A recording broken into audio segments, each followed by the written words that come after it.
तो ये स्टोरी सुन के आपकी सीना गर्व से ऊंचा हो जाएगा। सो हेलो एवरीवन, आप देख रहे हैं समर स्टोरीज। तो आज अपन हिस्टोरिक स्टोरी सुनने वाले हैं अपने प्यारे भारत की। तो ये स्टोरी है 120 जवान जो कि तैनात थे 5000 चाइनीज जवानों के सामने, जहां पर उनकी मौत तो पक्की थी। पर मैं कहूँ उनका क्या है, अपना जो डर रहता है ना, उन्हें बिल्कुल भी डर नहीं था, मतलब डर का नामो निशान भी नहीं था। तो इस स्टोरी को प्रारंभ करते हैं अपनी स्टोरी के साथ।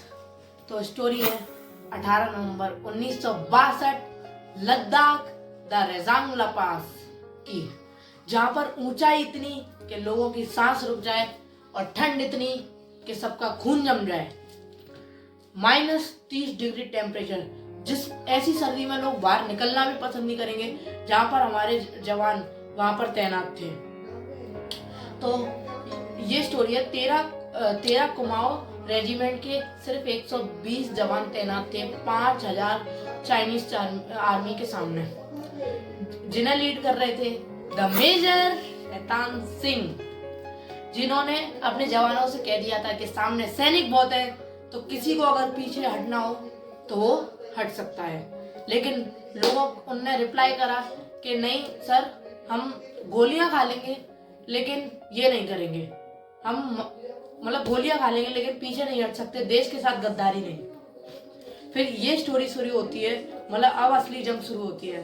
तो रात के अंधेरे में चाइनीज जैसे कि वो पीछे से हमला करते हैं, तो चाइना के लोगों ने हमला कर दिया। चाइना की जो आर्मी थी उन्होंने हमला बोल दिया, जहां पर हमारे 120 जवान अपने छोटे मोटे हथियारों के साथ थे। उनके पास एडवांस और मॉडर्न हथियार थे, ये अपने सिर्फ बंदूकों के साथ उन पर हमला कर दिया। तो उन्होंने जब तक गोलियां चलाई, जब तक उनके राउंड खत्म नहीं होगा, उनकी गोलियां खत्म नहीं हो गई, और जैसे ही उनकी गोलियां खत्म हुई वो खड़े हुए और उन पर हाथों से ही हमला शुरू कर दिया। उन्होंने उन्हें पटक पटक के मारा, और इतना मारा कि 1300 से ज्यादा जवान उन्होंने सिर्फ 120 जवानों ने खत्म कर दिए। तो अपने जो 120 जवान थे उनमें से 114 जवान घायल हुए, पर जो मेजर शैतान सिंह थे उन्होंने इतनी गोलियां खाई, उनके शरीर पर इतने सारे जख्म थे कि वो मतलब एक पोस्ट से दूसरे पोस्ट तक गए, रेंगते अपने जवानों का हौसला बढ़ाने के लिए। फिर जो अपने जो जवान थे उनकी जब बॉडी मिली महीनों बाद, वो बंदूक के साथ थे, वो अपने पोस्ट तक जब तक लड़े, अपनी पोस्ट पर जब तक रहे, जब तक वो पूरी तरह से मर नहीं गए। फिर उन्हीं जवानों की वजह से आज अपन अपने घर पर सुरक्षित बैठे हुए हैं।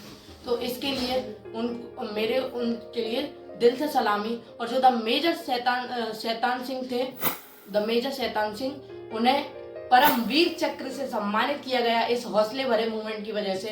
तो उन 114 जवानों के लिए मेरी दिल से सलाम। और अगर आपको उन जवानों के लिए कुछ लिखना है तो कमेंट कर देना। Subscribe to my channel. जय हिंद, जय भारत।